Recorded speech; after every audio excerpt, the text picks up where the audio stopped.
Yo, what is going on, guys? So we're back to break down the second champion coming in July, Sasquatch, Mystic. Another Canadian, actually. It's a little hard to tell with how he looks compared to Guardian. But he sounds very interesting. So after reading through his abilities, not really sure. It's much more difficult to tell how good he's going to be.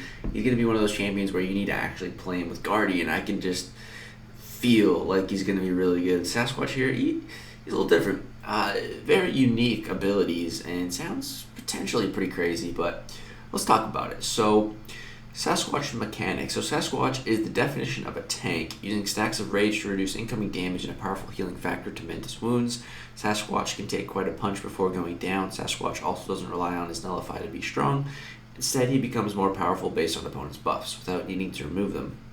Throughout his fights, Sasquatch will build rupture debuffs on the opponent with his medium attacks and use his special 2 to convert them into raw damage. This works especially well when he's in the Ratha Tanarak, I think that's how you say that, since this mode makes his special attacks cost a lot less power and makes him unstoppable in the process. So with Sasquatch, it sounds like you want to be throwing a lot of specials. So I don't know if Suicide is going to be the way to go for him, but yeah, we'll talk about that a bit more. So his prestige is looking pretty good. Very similar to Guardian. It's pretty standard for these new champs. Pretty solid prestige. Not like Silver Surfer level, but definitely not below average. So yeah, just good overall. So he's Mystic. His basic abilities are Rupture, similar to what kind of Tigra has. Stagger, Stun, and Regeneration. So strengths, high survivability. Sasquatch has a very high base health pool along with abilities to regenerate in his special 3 and when struck below 40%. This combined with his damage reduction granted with each rage stack allows him to take quite the beating. Lots of special attacks. Sasquatch has gained a lot of power, especially against buff opponents. Additionally, during Ratha Tanarak, his special attacks are much cheaper, allowing him to spam many of these attacks back to back with no issue. So that's why I think Suicides wouldn't be the best idea. Spamming special 2s back to back wouldn't be a good idea. All that recoil damage, so no worries about the opponent's special 3. This is a pretty unique ability. And during Wrath of Tanarak, Sasquatch's special and heavy attacks are unstoppable, grant the opponent less power, and will cause power drain if the opponent is at a special 3. Even though Sasquatch is best played very aggressively, he will never need to worry about pushing too far with this ability active. It's a very unique ability with the whole special 3 thing there. So some weaknesses, debuffs, especially fatigue, enervate, and slow. Sasquatch needs to build stacks of rage in order to dish out high damage. Fatigue and enervate will prevent this from occurring, stopping him in his tracks. Slow debuffs will present his unstoppable abilities, removing his ability to spam special and heavy attacks. Power control and power stings. Sasquatch thrives when throwing a lot of special attacks and requires doing so to be effective. Controlling his power and punishing the activation specials will shut him down fast. Debuff immunity. Sasquatch is most effective when he can stack many rupture debuffs on the opponent. When this is taken away, his viability drops significantly. So a lot of weaknesses actually, but none of these are too common. They're definitely in the game, but you don't see them that often, so it shouldn't be too difficult to plan for good fights for him. Now, the following stats and abilities are based on a rank 5 level 65 5-star. So, from the bush, a thick fur coat provides cold snap resistance 90% cold snap resistance, along with immunity to frostbite effects and armor break debuff. So, this is really great. Having a 90% resistance is better than 100% in a lot of cases, just because now the debuff will actually apply to you and you can actually heal with willpower, so that's nice. If regeneration rate is inverted, all regeneration's effects are removed. So this guy sounds like he's going to be kind of crazy on defense, especially with this line of text here. Very high base health. Another champion that I know has a very high base health is ManThing, and rank 3 6-star ManThing as war bosses are pretty nutty. So yeah, with this whole regeneration being, he sounds like he could be potentially a crazy defender, just pretty stacked health-wise and everything. But yeah, so from the bush also grants gain 25% combat power rate. So what combat power rate means is basically, when you're attacking the opponent, you gain power. That's your combat power gain rate. So if the opponent has a buff or is suffering from a staggered debuff, you increase your power gain rate by 25%, which is pretty good. Your combat power gain rate, which is what I explained already, and this is increased to 50% if the opponent has 4 or more of these effects. So that's pretty interesting, and it's really easy to just apply and always have one stagger debuff active. So it'll be super easy to just always have a 25% combat power rate, as long as they're not debuff immune or immune to stagger. So like it wouldn't work on Thing, for example. But yeah, that's pretty nice. It's pretty nice increasing his power gain rate, especially with this guy, because you're going to be able to get a whole lot of special attacks. So yeah. So medium attacks, 30% chance to inflict a rupture debuff, dealing 1,000 physical damage over 17 seconds, plus 70% chance during Ratha Tanarak. So these paired with the special 2 are going to give you some pretty crazy damage. We'll talk about that. So the heavy attacks, this is how you get those staggers. So flick stagger for 14 seconds, causing the next buff on the opponent to be nullified. So just pop a heavy attack, boom, you get that active, and then you have 25% power gain rate combatively. So that's pretty nice. Very easy to apply. So we got Spirit of Rage. So when I first read this, I was like, oh my god, this is insane. But it's not going to work the way I wanted it to. But just listen to this. So light attacks have a 30% chance to build 1 rage. Chance increased to 100% on 3rd light attacking each combo. You have a max of 15 of these stacks. Build 1 rage every 4.5 seconds. That Sasquatch didn't land a hit. Each stack of rage reduces incoming damage from all sources except special 3 by 5% per stack. So when I first read that, I did the math. So 5 times 15 is 75. So if you have 15 stacks, I'm reading this, reduces incoming damage from all sources except special 3 by 5% per stack. So you can reduce all damage you could take in the game, except for special 3, by 75% at max stack. That's debuffs, that's passives, that's anything. When I first read it, I was like, that is insane. But you're never going to be able to realistically keep that active. So it's not as good as I was thinking. But yeah, we'll talk about that with the Ratha Tanarak. But Rage is not affected by ability accuracy reduction, but is prevented while suffering from an Enervate or Exhaustion debuff. Dev note, Sasquatch's damage reduction from Rage will also reduce incoming damage over time effects, so that's like bleed, poison, anything, allowing him to take a lot of punishment from multiple sources. That's a really cool ability though, but it's going to be impossible to keep it at like 15. So Ratha Tanarak, so if Sasquatch has 5 or more Rage, each stack gained above this threshold has a flat 10% chance to remove all stacks and trigger Ratha Tanarak. This lasts for 1.7 seconds per stack removed. So unless you get insanely lucky on this 10% chance, they're going to be removed and converted to forming this Ratha Tanarak. So while you're in Ratha Tanarak, you're stun immune, which is a great ability to have. You gain 1100 block penetration and 50% combat power rate. So that should stack with the other combat power rate. So you could increase how much power gain you're getting by attacking the opponent by quite a bit. So that sounds pretty cool. Special attack 1 and 2 cost 50% less power, and special attack 3 costs 25% less power. So this is how you're going to be able to just get special after special going, paired with your combat rate being increased by up to 100%. So you can double your combat rate. That's going to be like one combo gives you almost a bar of power if you can get it to 100%. That's going to be really crazy, man. You're going to throw special 2, do a combo, throw another special 2, do a combo, throw another special 2. That could be a pretty crazy combo, and I think throwing some special 3s could also be a good idea. And this is really cool. So while the opponent has 3 full bars of power, special and heavy attacks will power drain 5% of their max power. So you can just keep going ham on your opponent, throwing your specials, and you don't have to worry about them going to a special 3.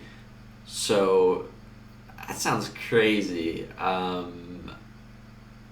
That could be a pretty crazy cycle, man. That sounds very interesting, but again, not really ideal with suicides to do that cycle. But yeah, that sounds pretty nutty. And then so dev note here, once above 5 stacks of rage, each time an additional stack is gained, Sasquatch has an increased chance to enter Wrath. The longer Ratha Tanarak takes to trigger, the longer it will last, so there's no real downside if it doesn't trigger right away.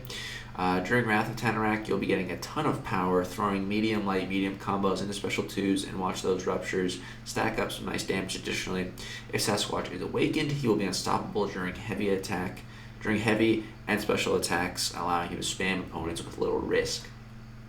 So special attacks. Special attack 1. Each hit refreshes the opponent's rupture debuffs. This can trigger into the opponent's block. If the final hit is blocked, it has a 20% chance to inflict a stun debuff for 3 seconds. Chance increases to 100% during Ratha Tanarak. Dev note, Special 1 is best used when Ratha Tanarak is not active, allowing you to refresh any active ruptures for a big Special 2 once you reactivate Ratha Tanarak. So Special 2. The first 2 hits remove the opponent's rupture debuffs, dealing almost 3,000 attack for each rupture removed. This is increased by 50% if activated during Ratha Tanarak. So that could be increased to 4,500 attack. The final hit inflicts up to 3 rupture debuffs, each dealing 3,100 physical damage over 17 seconds. So dev note here, Special 2 is best used with a large stack of ruptures on the opponent, and while Wrath of Tanarak is active, the more ruptures you can stack, the bigger the damage will be. Most of the damage here comes from hits in this attack rather than ruptures themselves. So removing some stacks of rupture to gain more attack rating is a worthwhile exchange to make. And remember that your mediums have a 30% chance to inflict ruptures, and is increased by 70%, so it goes to a 100% chance while you have Wrath of Tanarak active. So doing those medium, light, medium, or just medium, medium combos, you're going to stack up those ruptures and then drop the Special 2. Yeah, you could stack up a ton of these rupture debuffs, and they last 17 seconds. That's pretty long to just nuke them down with the Special 2. So and you can go with Special 2 after Special 2. So this sounds like a pretty crazy cycle. And then also we have a Special 3 here. So passively regenerate 10% of missing health over 5 seconds. I'm not a fan of this whole missing health thing. I feel like they're kind of scared to make a champion just have like good regen, kind of like Wolverine and Deadpool, you know. Not a fan of this whole missing health thing. Just let me regen 10% of my health, you know. But okay, this increased by flat plus 1% per rage stack. So that's nice to get it a bit higher.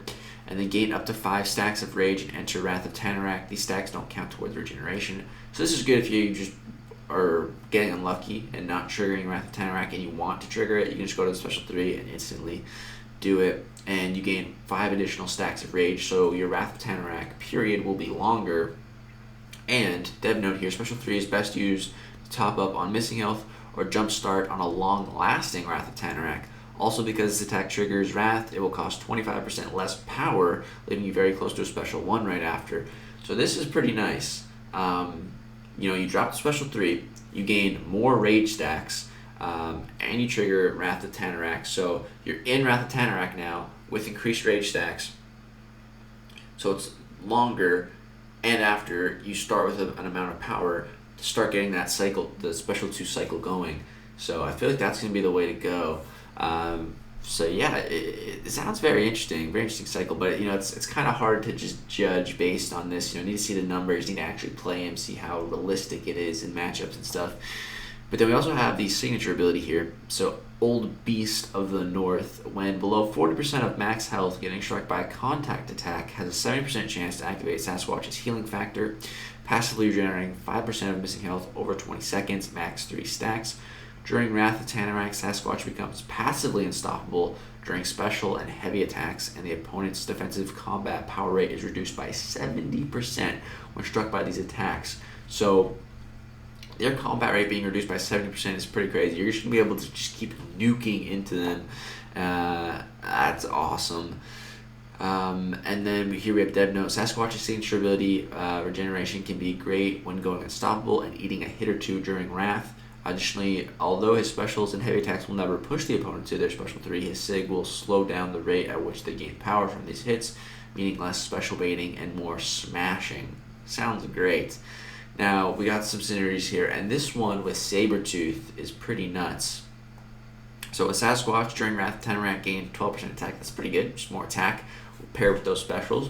ManThing, striking above the opponent with a medium attack, builds 5 additional agitation charges. I'm not the biggest ManThing enthusiast, so I'm not sure how good that is. Brian Grant will have to let us know. But Sabretooth, Once per fight, throwing a special attack 3 grants 1 persistent charge. Now, I'm also not the biggest Sabretooth enthusiast, but I've been hearing that this is really good for Sabretooth. If we take a look at some of the comments here, the synergies are amazing, makes Sabretooth have indefinite carryover for his Fury buffs, being one of my favorite champions. Synergy alone makes me excited for Sasquatch. Yeah, it's a huge synergy for Saber, so yeah, pretty interested to see how good this makes Sabretooth, because I know a lot of people rank 5'd him way back in the day on like the last war map. I remember fighting Sabretooths on mini boss nodes, so I'm interested to see some Sabretooth gameplay and see if he's actually viable with the synergy for like long-term questing and stuff. So yeah, that sounds pretty cool. And then we have a Gamma Ray synergy with Hulk. Sasquatch Special 2 inflicts 1 additional Rupture debuff. That's cool. While a Fury buff is active, the opponent's ability power rate is reduced by 150%. This effect lingers for 0.2 seconds after Fury expires. So what this means is like Hyperion's power gain rate is reduced by 150%. With this, Doctor Strange's passive power gain rate is reduced with this. That's basically what that applies to. Then we have Fury Buds with Squirrel Girl. Sasquatch Rupture effects last 20% longer. It's good. They already last pretty long. 17 seconds is a pretty good amount of time, but yeah, longer the better. Squirrel Girl, when Tippy Toe attaches to the opponent, she stays on for 30% longer. I haven't played Squirrel Girl since I made my first CCP videos on her, so I'm not sure how good that is, but it sounds good in theory. And then we got a unique synergy with King Groot, Thing, and Sentinel. Sasquatch starts the fight with 3 stacks of Rage. That's good. It's actually really good, because they seem a bit slow to build unless you're unlucky, unless you're really lucky. King Groot start the fight with 3 Pause Personal Furies. Thing start the fight with 3 Rock Stacks. That's trash. That's not that good. Not compared to Thing's other synergies, that's not really useful. 1 parry gives you 5 Rock Stacks, so you start the fight with a parry, you get 5. And then Sentinel start the fight with 30 Analysis Charge. That's actually really good for Sentinel. That's a nice synergy for Sentinel. That's cool. And then we got a Common History unique synergy with Hulkbuster. Sasquatch, each stack of Rage increases Ratha Tanarak by an additional 0.3 seconds. It's actually pretty good. And Hulkbuster start the fight with an indefinite armor up buff, granting 50% armor rating. This can stack above Hulkbuster's armor cap. That's actually really good for Hulkbuster too, after his beta buff. So that's cool. Some pretty solid synergies actually overall. Buffing some other characters, especially the Sabretooth one. So a lot of good synergies actually. And then we got some recommended masteries here. Recovery, of course, you should just always be running Master Recovery, but yeah, increases your regen. Mystic Dispersion, increase the amount of power available for Sasquatch when fighting buffed opponents, which are opponents he wants to be fighting anyway. This paired with his base power gain abilities and power rate abilities and keeping power after throwing specials could be an insane combination. So yeah, I'm excited to see some just power cycle fights with this guy. And then Despair and Inequity. Sasquatch has the ability to stack a lot of Rupture debuffs on the opponent, allowing him to make good use of both the regeneration and attack rating reductions offered by these masteries, which does indeed make sense. So yeah, Sasquatch, he sounds extremely interesting. Very excited to play him and see just how good he is. In theory, he sounds pretty good, but we'll have to see in execution. Very excited to play both of these new characters. It's looking like a pretty solid month, I want to say. They're both Canadian, so that just makes them even better in my book, because I'm Canadian. But yeah, it's going to be the breakdown on Sasquatch. Let me know what you guys think. Are you excited for those synergies? Are you excited for Sabretooth? I know there's a lot of Sabretooth enthusiasts out there, so yeah, let me know. Thank you guys so much for watching this video. If you did enjoy, I would appreciate you dropping a like and subscribe if you'd like to see more content. We're going to be testing this guy in the CCP soon enough, and we might actually be able to test him at a higher level than a rank 3 this month. So be on the lookout. Thanks for watching.